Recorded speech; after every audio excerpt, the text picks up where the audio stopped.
গতি নাই গতি নাই আমাৰ লাগিবই লাগিবই লাগিব আমাৰ লাগিবই লাগিবই লাগিব এছটি আমাৰ ন্যায্য দাবী ন্যায্য দাবী ন্যায্য দাবী Justice, justice, justice. Come on, the phone, no rest. No rest, no rest. We want come the phone. Come the phone, come the phone. We want ST. ST, ST. Aldo. Ego. Aldo. Ego. Across what the boss. No rest. No rest, no rest. Aldo. Ego. Rajbongsi Zagi say. Zagi say, Zagi boy. Rajbongsi Zagi say. Zagi say, Zagi boy. We want come the phone. Come the phone, come the phone. Come on, the phone, no rest. No rest, no rest.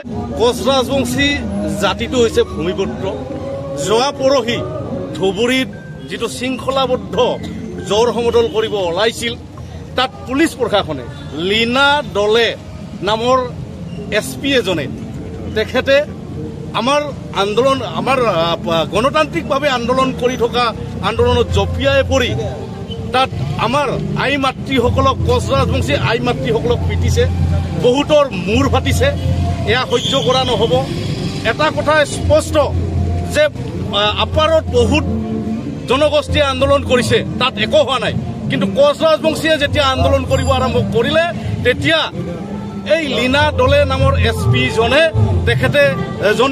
তেখেতে আমাৰ আন্দোলনটো কোচ ৰাজবংশীৰ যিটো জোৰ সমদল তাত অত্যাচাৰ কৰি হুলস্থুল কৰি আমাৰ আই মাতৃসকলক কমেণ্ট পুলিচ নোহোৱাকৈ পিটিছে গতিকে আমি ভূমিপুত্ৰ আমাৰ ST লিগেল ডিমাণ্ড কমতাপুৰ আমাৰ আছিল থাকিব আমি কোনো কম্প্ৰমাইজ নকৰোঁ কমতাপুৰক লৈ আৰু অনাগত দিনত যি BTRৰ ইলেকশ্যন আহি আছে এই ইলেকশ্যনত আমি কোচ ৰাজবংশী ৰাইজে বিজেপিক ভোট নিদিম এটাই কাৰণ যে এই চৰকাৰখনে যে আমাৰ ৰাজবংশীৰ ওপৰত অত্যাচাৰ কৰিছে বিজেপিৰ দলে এজন কোচ ৰাজবংশী মানুহক টিকেট দিয়া নাই BTRত আৰু আমি দেখিছো যে ফণীভূষণ চৌধুৰী আমি দেখিছো যে আপোনাৰ তেখেতৰ ঘৈণীয়েক আমি দেখিছো আপোনাৰ সাহিত্য সভাৰ সভাপতি যে আছিল কি নাম আছিল পৰমানন্দ ৰাজবংশী তেখেতসকল ৰাজবংশী মানুহ তেখেতসকলে কোচ ৰাজবংশী মানুহৰ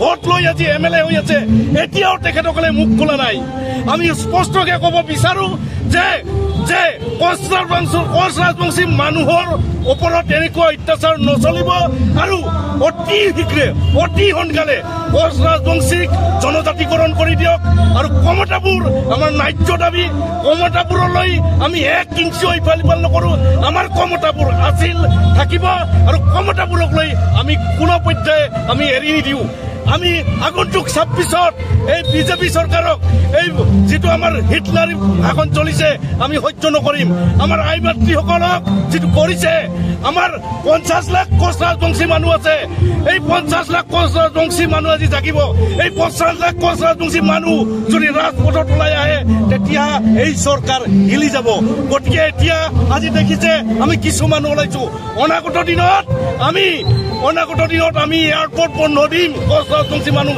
একেলগে 50 লাখ লোক লাগি সময় থাকোঁতে সতৰ্ক হওক এই চৰকাৰ যে আমাক যিকোনো বিনিময়ৰ মূল্যত ST দিব লাগিব আৰু কোচ ৰাজবংশীক কমতাপুৰ দিব লাগিব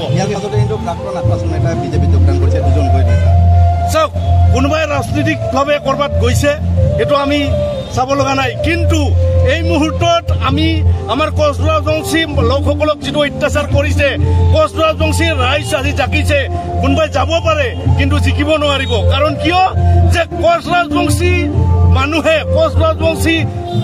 যদি কোচ ৰাজবংশী মানুহক অত্যাচাৰ কৰি যদি কোনোবাই লিডাৰ হ'ম বুলি ভাবিছে এয়া মূৰ্খৰ স্বৰ্গত বাস কৰিছে আৰু শুনিছো যে কিছু ক্ষেত্ৰত কোনোবা নেতাই অলপ মিতিৰালি কলিও আছে হুঁচিয়াৰ কৰি দিছো কোচ ৰাজবংশী জাতিটোৰ নামত কোনেও যাতে দালালি নকৰে কোচ ৰাজবংশী জাতিটোৰ নামত কোচ ৰাজবংশী আই মাতৃসকল যি অৱস্থা হৈছে সেইদিনাখন 200 পৰা 300 মানুহ হস্পিটেলত আছিল এনেকুৱা আমি দেখা নাছিলো যে আমাৰ জাতিটোৰ ওপৰত ইমান অত্যাচাৰ এতিয়া কোচ ৰাজবংশী জাতিটো গাঁৱে ভূঞে জাগি উঠিব আমি সজাগ কৰিম আৰু আমি একেলগে কম যে আমাক ST লাগিব।